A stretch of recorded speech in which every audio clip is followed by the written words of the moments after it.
Super. எப்படி இருந்தாலும் தேடி வந்து போட்டுறாரு ரங்கசாமி. பரவாயில்ல,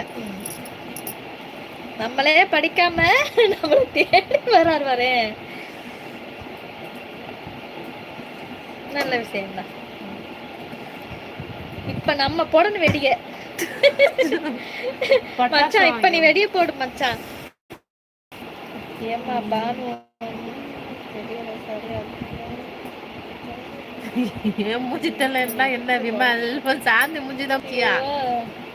என்ன ரஞ்சித் அண்ணா ஒரே ஆட்டம் பாட்டம், அவங்களுக்கு ஒரே குத்தாட்டமா இருக்கு. ஆமா ஆமா, நான் தான் உட்காந்து கமெண்ட் பண்ணி நீ எதுக்கு இரவமா அங்கே உட்காந்துருக்க சம்பந்தமே இல்லாம. மச்சான் இப்ப புரியுதா, சாந்தி உனக்கு தெரியாம மொபைல்ல ஏதோ ஒரு வேலை பார்த்து அப்ப உள்ள குழப்பிட்டு சண்டையை மூட்டி விட்டுறாதடி. நல்லா போய்கிட்டு இருக்கு. ரங்கசாமி ஒளிஞ்சு நின்று போன நோண்டிக்கிட்டு இருக்கு. பாத்துல மச்சான், நான் சும்மா செல்ல பண்ணீங்க பாரு மச்சான். நீ நம்புறியா? இப்பதான் வச்சிருக்குது இவ்வளவு பேச்சு நம்பாத. நம்மள சண்டை வைக்கிறா.